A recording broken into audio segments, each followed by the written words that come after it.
Hello, my name is Talip Küçükcan, and I welcome all of you to the TRT World Forum Digital Debates.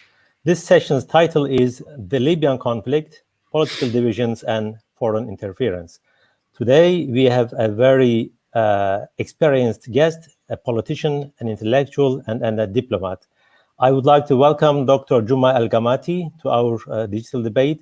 Dr. Guma El-Gamaty, thank you very much for joining us today.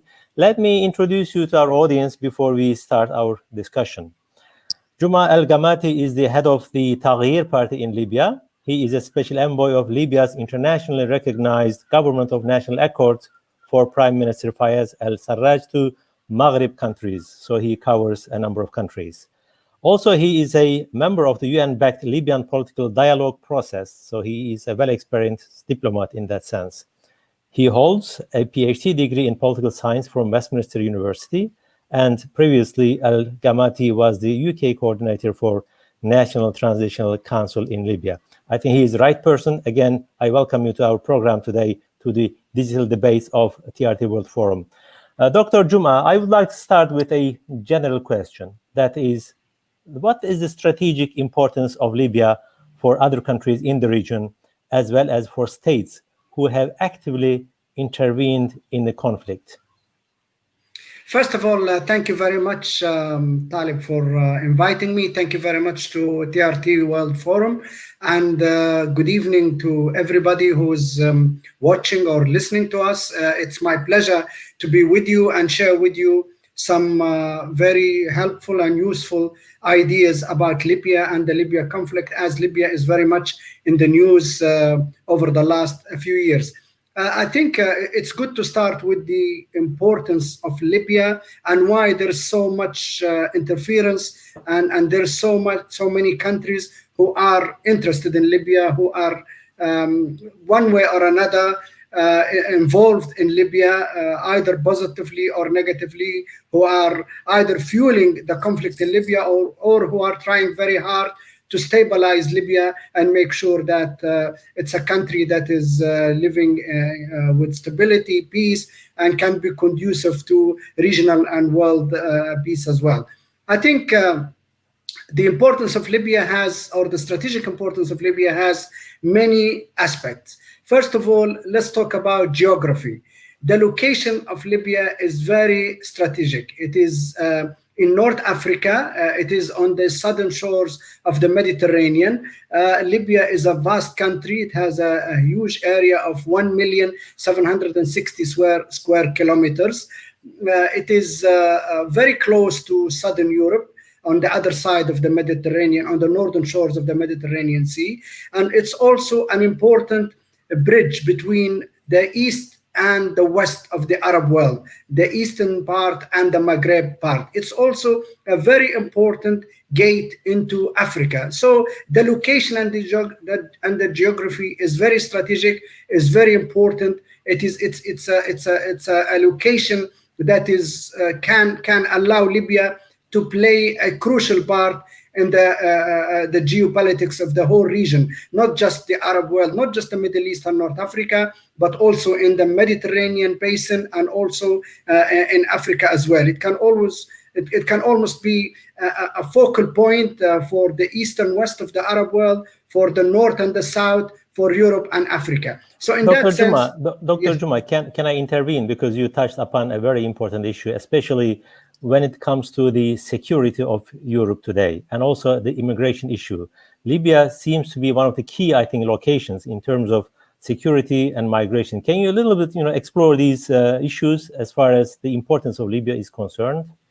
Well, of course, yes. In terms of security, as I said, it's very close to southern Europe, and it's a gate into Africa. It's an important gate.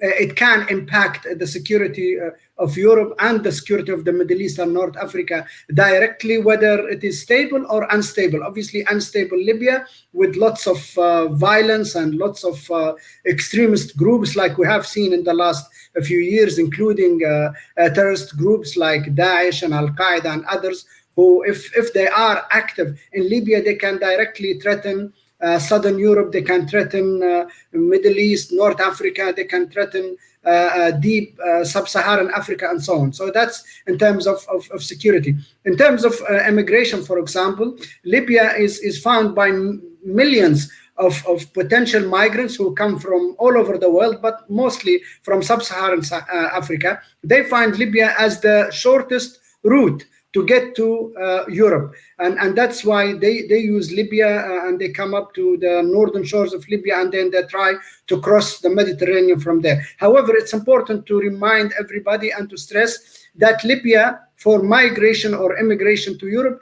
is only used as a transit. It's a transit route. It's not the actually origin or the source of this migration or this phenomena, because these hundreds of thousands or millions of sub-Saharan African young people who want to migrate for socioeconomic reasons, or people who might come from Southeast Asia or from any other parts, they only use Libya because it's a convenient, very short route to get to southern Europe. But Libya itself, the Libyan people are not known to actually want to use this route to migrate to southern Europe. That is in terms of immigration and terrorism and security and so on. Let's just touch on other aspects of the importance of Libya.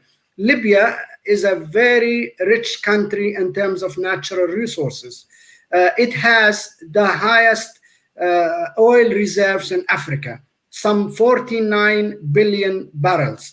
When you also add, it has very high reserves of shale oil and shale gas, probably the fifth largest reserves of shale oil in the world, which some people estimate, some experts estimate to be another 25 billion barrels. So that's almost 75 billion barrels of oil reserves. That's a huge natural resource.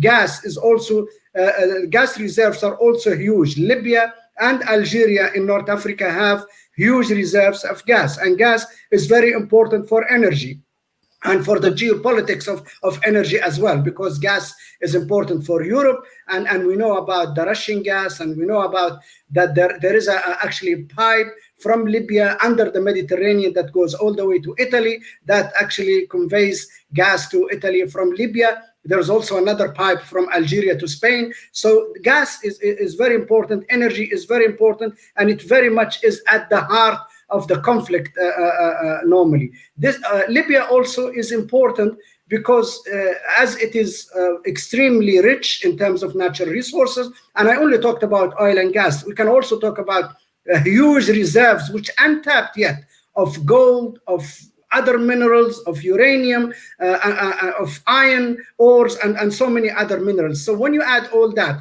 and you remember that the population of Libya is only around 7 million, so you can see that this country, if it's stable, it can be hugely rich, and it can be highly prosperous, and it can actually be a magnet for many international companies to do business with in terms of reconstruction, and it can also be a magnet for international investment as well, where international investors can get a lot of rewards from Libya. And I haven't touched on other aspects, other potential. For example, 90% of Libyan area is a desert. Sunlight is in abundance, so the potential for solar energy is also huge, very, very big, and that's another thing which has not been developed yet. So in terms of natural resources, in terms of wealth, in terms of population, this young, dynamic, vibrant Libyan population of 7 million, over 70% of them are under the age of 30. The education levels are very high. This gives you the potential for a highly successful, prosperous, well-developed country, and can be very rich. And that, in a way, it's almost like a curse as well, because that is why this huge potential wealth is attractive. Dr. Guma, we will come to that part later on. Okay. As I understand, Libya is, I think, geopolitically and also economically a very significant country. I mean, there is a consensus, I think, on both sides of the conflict, as far as I can see. Okay. Now, I would like to come to the conflict a little bit, because there is a political conflict, and also there is a military escalation time to time. And there are two sides of it. One is internationally recognized government, and the other one is Haftar's side. And Haftar is seeking for legitimacy, and he is getting Libyan tribes' support. I just would like to ask you, what is the relationship between Haftar and the Libyan tribes, especially in the east of the country? Because he doesn't have the overall legitimacy, but it seems that he gets some support. And what is the nature of that support, and how strong that support is, actually? Okay, first of all, let's just highlight that Libyan society is not overwhelmingly a tribal society like other countries in the region or far. Yes, I mean, there are tribes in Libya. They are very important tribes. They are seen and perceived as social institutions rather than political institutions. So the idea to politicize tribes in Libya is not really acceptable at all, even by Libyans themselves. But the strength of tribes and the prevalence of tribes varies from one region to another. Major cities like Tripoli, like Benghazi, like Darna in the east, like Misrata, like Sabha in the south, like Zawiya, Gharian, Garian, and others, they are not really tribal cities. They are more of urban civic cities, which have a lot of people who don't very much think about their tribal roots and links, but very much about their belonging to their state, their country, and their cities and neighborhoods and so on. But there are also tribal presence, especially in the east and in the south. And these tribes over the years have played a crucial part, especially socially. But sometimes they can also play a political part. Now, in terms of Haftar, he tried during 2012, 2013, he tried to gain some popular support in the west of Libya. He traveled around a lot. He held many meetings, and he tried to rally support behind his idea that he wanted to rebuild a strong army in Libya. Actually, that idea was just a slogan, just a banner for him to get support, to get as a vehicle to get to power. The ultimate aim for Haftar was always to get to absolute power. But because he failed in the West to rally any support whatsoever, early 2014, he moved to the East. Now, in the East, he started making contacts with very important tribes in the East who are quite powerful.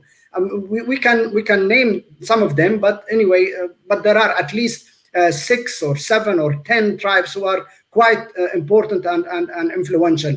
Abeidat, Barasa, Hassa, Awagir, Maghreb, and so on. So what he did is he went to the East and he started talking to the elders of these tribes, and he started to adopt a narrative that he is going to deliver stability in the East. He's going to fight terrorism. He's going to rebuild a strong army, and he's going to deliver to these people of these tribes. He's going to deliver to them security, stability, and prosperity. It's almost like offering them a transactional deal, where if you support me, if you give me your full support, I will give you this. So some of these tribes, they went along with that, especially in Benghazi, our tribe, because Benghazi in 2013, 2014 suffered a lot of violence, a lot of unknown, unresolved killings and assassinations and so on. So they actually went along with him, and they gave him this social support, this political support,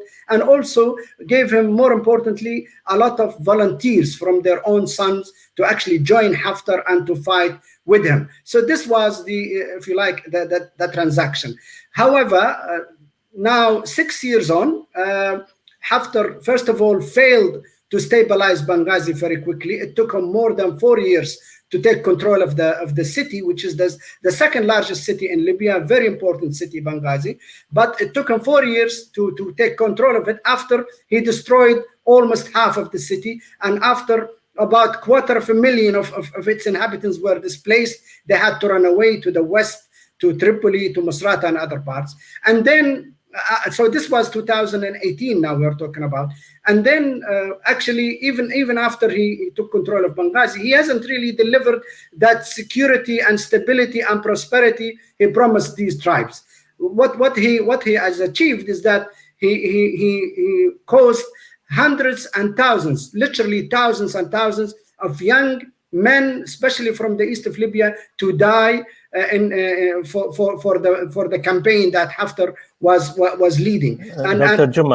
Juma, it seems that he brought a lot of destruction, and also many people from those tribes, young men, lost their lives because of Haftar's, let's say, promises, undelivered promises. Now, what is their position now? Because it seems that the conflict is becoming more and more entrenched and more deeper. And the tribes in the eastern part of your country, Libya, I think will rethink the support that they provided so far. Exactly. So in a way, he has failed those tribes. He did not deliver them the security, stability, and prosperity he promised. Benghazi was still a violent city with lots of kidnappings, lots of killings, lots of injustices. The socio-economic conditions have not improved at all. Instead, thousands and thousands of young men from the east have died for the sake of Haftar's campaign. Not only that, Haftar kept changing the goalposts, kept changing the narrative, kept changing the goals. At the beginning, he said he was only fighting terrorism and wanting to rebuild a strong army. Later on, he changed all that and said he wanted to take over power. And this obviously was shown very clearly when he attacked Tripoli, which is about over 1,000 kilometers away from Benghazi, when he attacked Tripoli on 4th of April 2019, and he had to drag thousands of young men who are the sons of these tribes in the east. He had to drag them all the way to the west to Tripoli to fight, to take over Tripoli, to take over power. So the goal now is actually for Haftar to take over power and become the absolute ruler of Libya, and also for his sons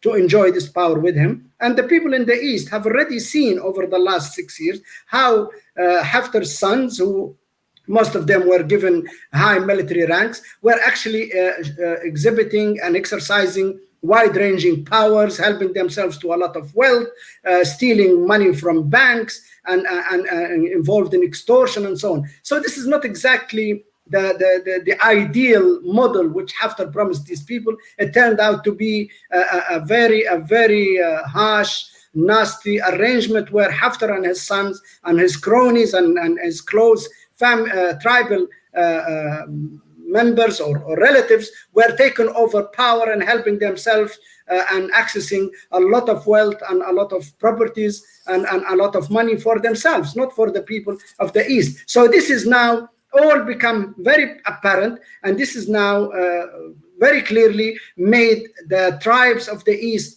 rethink their position, revise what they what happened over the last 6 years.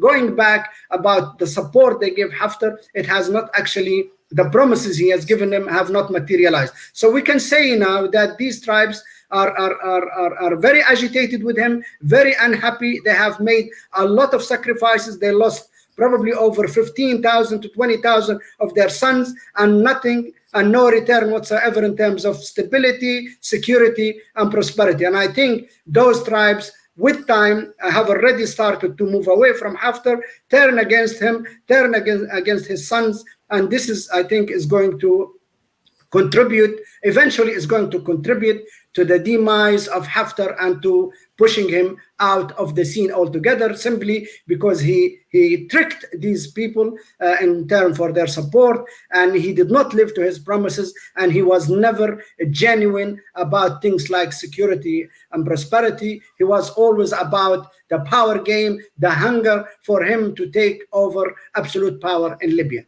Okay, thank you.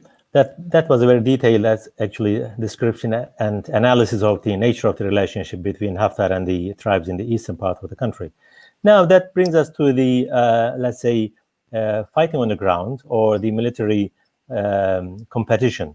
When we look at the news, there are two strategically important places, as was reported in the media. One is Sirte, the other one is Al-Jufra military base. Can you please tell us why these two places are important? Whoever controls these places will control what? Which sort of area, which sort of future of Libya? Okay, well, Sirte is a coastal town in the coast of Libya, It has a small population of about 60,000. It is it's also known and famous for being the hometown of Colonel Gaddafi and his tribe, the Gaddafi tribe. But it has other tribes as well, like Furjan and Warfella and so on. Sirte has got a big port on the north on the Mediterranean Sea. It has a big international airport. It has a huge military airbase called the Gardabiya Air Base. More importantly, Sirte is only about 220 kilometers east of Misrata and is only about 150 to 100 kilometers west of a very vital region called the Oil Crescent, where we have about 5 main seaports which are used to export Libyan oil. Probably 70 to 80% of Libyan oil is exported through this oil crescent, which is just east of Sirte and just before the city of Jdabiya. So this central region, if you like, this central coastal region from Sirte all the way to the oil crescent region is very vital, is very important. It's a hub. It's an access. It gives you access to the oil crescent ports. It gives you access to the oil fields in the south, in the deep Sahara as well, and it gives you access as well to the south of Libya. So in a way, it's like a vital junction. Whoever controls this region controls access to the east, to the south, and to the west of Libya, and also has access on the sea. So that is actually the importance of Sirte. It's almost like a link between the east and the west of Libya, although Sirte historically is part of the west of Libya, or what's known as the Tripolitania region. Now, Al-Jufra is some 220 kilometers southwest of Sirte, and it's about 300 kilometers deep into the south of the coastline. And Al-Jufra is an area made of 3 small towns, Hoon, Waddan, and Sokna, and another 4th little town called Al-Fugha. The total population of all the 3 or 4 of them is about 40,000, but the location of Al-Jufra is absolutely vital, because right in the heart of Libya, and Al-Jufra again has a huge military base, and it has a military airport, and it can be used as a civilian airport, and it has a very big administrative complex as well, very modern complex, which can be used for administrative purposes for government institutions to set up there. So the huge military base in Al-Jufra in Hoon is also a big one. It can be used for as an air base. It can be used for other military installations, and it's a vital military place. So that is, again, that is the importance of Al-Jufra. Also, Al-Jufra is, although it's about 300 kilometers from the coastline, it's only about another 300 kilometers to the south from Brak and the Shati area, and then Sabha. So in a way, it's a link between the coast, between the north and the south of Libya as well. So again, it's a crucial junction, and it's also very close to many oil fields in the deep heart of the Libyan desert as well. Dr. Guma, now I would like to move on to a little bit different theme subject. That is the countries that have some interest in the Libyan issue, either as a neighbor or as a partner or as a geopolitical, let's say, partnership. One is Egypt. Egypt is one of the important countries in the Mediterranean and also in North Africa. It's a big country demographically and also, I think, economically. And it's been reported that Egypt might intervene militarily in the Libyan issue on the Haftar side. How likely this is, given the fact that there is also Turkey's support to the central government? Well, first of all, let's talk about why Egypt is so keen on Libya. Obviously, Libya and Egypt are neighbors. They share a very long border of over 1,000 kilometers, possibly. I'm not sure about the exact distance, but I would say over 1,200, 1,300 kilometers. Historically, there has always been a closeness between the people of Libya and the people of Egypt. There's a lot of transit, traveling, movement between the two societies. Libya for Egypt is a very rich neighbor. It has huge natural resources. It has huge water reserves as well, and it has very small population. It's an oil country, whereas Egypt is not an oil country. It doesn't have a huge natural resources. It has some oil and gas, but compared to the population of Egypt, which is almost 15 times that of Libya, Egypt is probably over 100 million, Libya is 7 million. Egypt has got chronic economic problems. It has poverty. Egypt is now suffering even further with this Nahda Dam in Ethiopia and the threat of the Nile water levels going down. And the Nile for Egypt is a vital lifeline. Egypt has huge debts to international banks, probably some estimated at around $190 billion.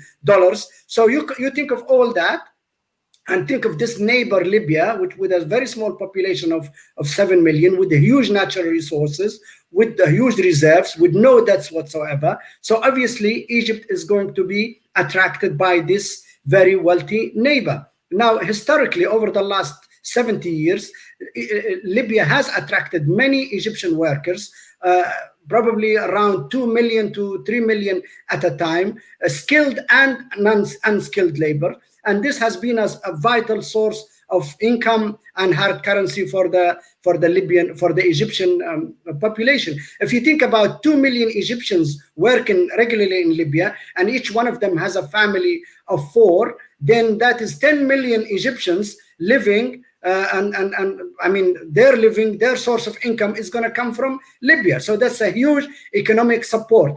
Now, Egypt also has the ambition now to actually get special favors from Libya economically. They want Libya to give them very cheap oil or free oil. They want Libya to attract Egyptian companies to get big projects and reconstructions and so on. They want loans from Libya. And they want Libya to be an area where they can actually expand to in terms of political and economic influence and support.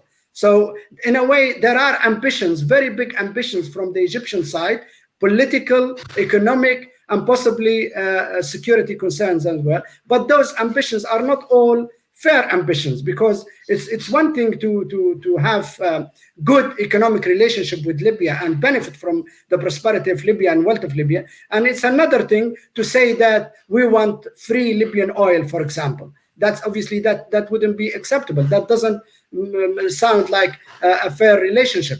So, but the Egyptian regime has also claimed that Libya is a threat for national security, a threat in terms of terrorism. This is really unfounded and hugely exaggerated and inflated, because Egypt has suffered from the threat of terrorism, but it has mainly come from the Sinai Desert and from within Egypt itself, from the south and the center of Egypt. Very few incidents where terrorists have moved from Libya into Egypt.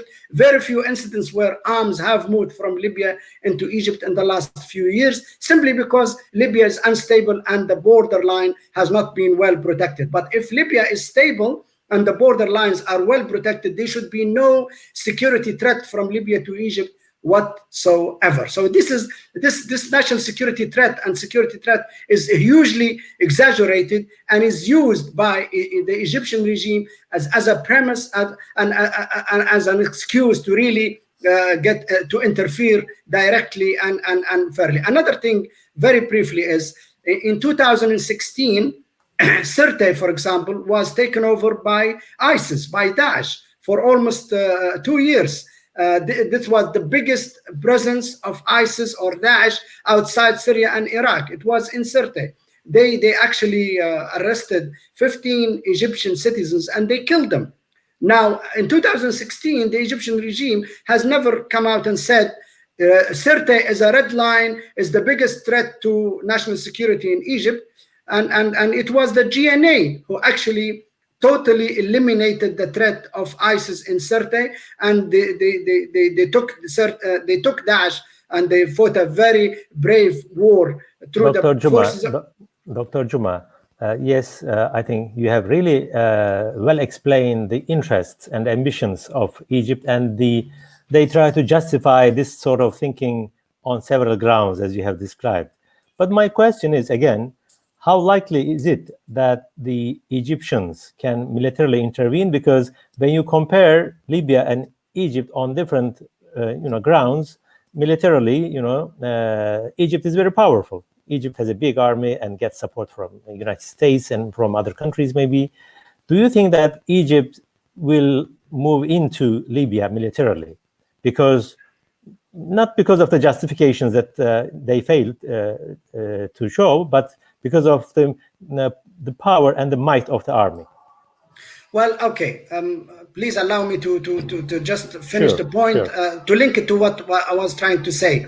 Basically, the claim that the GNA, for example, the Government National Accord, is a source of threat for Egypt in terms of security and terrorism is unfounded, because it was the GNA who actually eliminated the presence of Daesh or ISIS in Libya in 2016, the same group who killed 15 Egyptian citizens, and it was the GNA who sent the bodies or the corpses of these citizens back to Egypt. So the GNA is not a source of terrorism or a terrorist threat. The GNA is the only power or government in Libya in the last 10 years who actually took on terrorist groups and eliminated, and I'm talking about CERT, and the operation is still going on. So for Egypt to use that premise or that excuse is unfounded. However, we noticed that Egypt has raised its rhetoric and threats and started this political posturing about interfering in Libya, and that Libya is a threat and that Sirte is a red line, only now recently in the last few weeks, and only after the GNA has actually signed a legitimate military treaty with Turkey. So after Turkey came in to support the GNA through those two agreements, the maritime and the military or security agreements, and the military support of Turkey to the GNA has actually changed the dynamics drastically in the last 6 months, and that the GNA became much more stronger, much more organized militarily, and the GNA managed to actually defeat Haftar and his supporters, including his international mercenaries from Russia, from Sudan, from Chad, and pushed Haftar all the way back to 500 kilometers of Tripoli. Only now we see Egypt posturing and raising the rhetoric and the narrative and threatening to interfere in Libya. They did not do that previously, although their indirect intervention has never stopped since 2013. The Egyptian regime has been one of the main backers of Haftar since 2014, militarily, politically, security, intelligence, media support, giving advisors, military advisors, giving weapons, giving ammunition. All that support has been there. But now what Egypt is posturing about and saber rattling is about actually invading Libya to stop the GNA at the Sirte Jufra line, which they call the red line. Why did they do this now? It's only because they realized that the GNA has struck a very strategic, successful alliance with Turkey, which has changed the dynamics, changed the balance of power, and made sure that GNA is going to survive, and that the Haftar campaign is being defeated already. That Egypt feels that it's all its gamble and all its investment in Haftar over the last 6 years has been wasted, and it's going to lose. That's why it's threatening this. And it's also threatening, not necessarily that they will follow this threat with action. I don't think, nobody thinks that, or very few people think that actually the Egyptian regime will go as far as sending the Egyptian army across the Egyptian-Libyan border to invade Libya. I think that's too drastic a move, too much of an escalation, and it could backfire badly on the Egyptian regime, and economically, politically, security, especially at a time when the Egyptian regime is appearing to be very weak and cannot even handle the threat from Ethiopia with regard to the Nahda Dam and the Nile water level. So I think why Egypt is raising the ante and raising the rhetoric and posturing like this, I think all they're doing this just to say that we lost our gamble with Haftar, but we don't want to lose our interests in Libya. Our interests in Libya must remain, and those powers who are now influencing the game in Libya and influencing things in Libya should not exclude Egypt. Egypt should be included. I think it's a message directed to Russia, it's a message directed to the United States, it's a message directed to Turkey as well. Can Egypt go all the way to invade Libya and be in direct confrontation with Turkey, with Turkish Air Force, with Turkish Navy, with Turkish technology? I don't think so. I think the Egyptian army and the Egyptian Air Force and the Egyptian Navy is no match whatsoever to Turkey, the second strongest and largest army in NATO. Turkey, which manufactures its own highly sophisticated military technology in terms of drones and other things. So I think it's more of posturing and to saying that Egypt should not be marginalized, should not lose out totally in Libya, especially after Russia has come in big time on the side of Haftar and is now dictating things. And in a way, Russia has moved Egypt out and replaced Egypt. Dr. Guma, I was going to ask a question about not only Russia, but other countries as well, because you have said that Haftar had losses in the west of the country. And what would be the position or the rethinking of the countries? Like Egypt was one of the supporters of the Haftar. Russia, France, United Arab Emirates, these were also supporting Haftar. What would be their position now, given the fact that now Haftar's forces are losing on the ground, especially in the west of the country? Well, I think their position now is try to salvage whatever they can.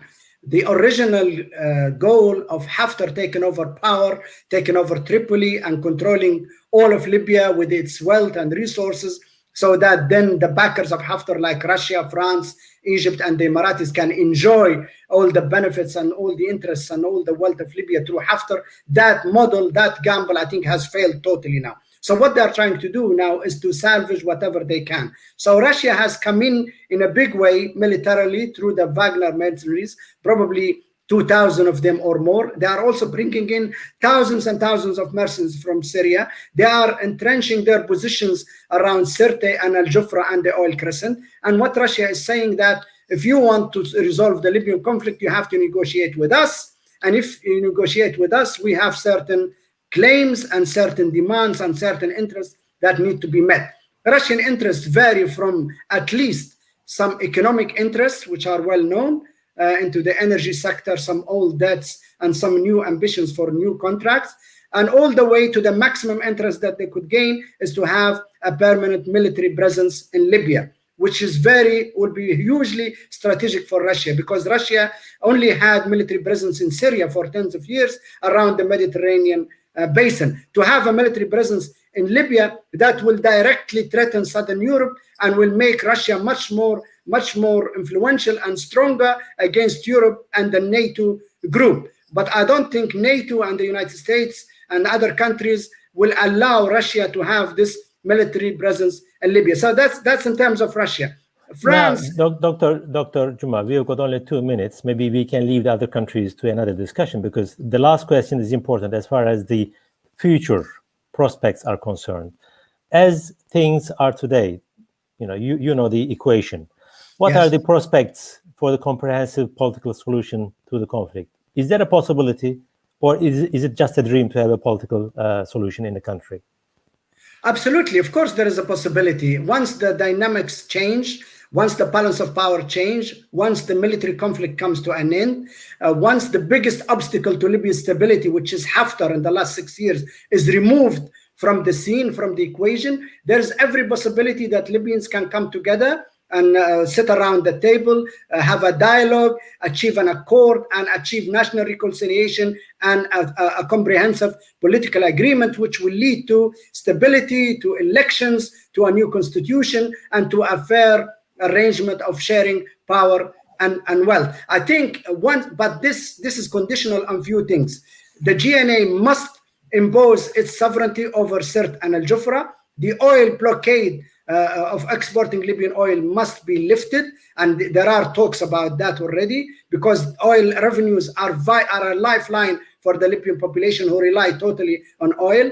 And the other thing is Haftar and his sons must be pushed out and excluded from the equation, because they have been part of the problem. They cannot be part of the solution. They have been the biggest source of instability in Libya. Once these things have been achieved, I think the way and the path for a comprehensive political deal and agreement will be open, and it can be achieved. It might take few months, it might take a year or so, but I think Libya now is far more stable than 2 years ago, definitely more stable than before April 4th, when Haftar attacked Tripoli. The Libyan people feel that their hope and aspiration of establishing a constitutional, civic, democratic country is still alive and is now stronger than before the Haftar attack. And I think reaching out to different factions of the Libyan society in the east, in the south, will be the main goal in the next weeks and months, and I think that will hasten and facilitate achieving a comprehensive deal. Obviously, the support of Turkey is going to be crucial, and Turkey needs to enjoy the support of NATO and the United States as well. A good understanding between Turkey and Russia, and Russia will also help a lot. But I think the real losers will be the Emiratis, who gambled on either controlling Libya or destroying it or keeping it unstable for as long as possible.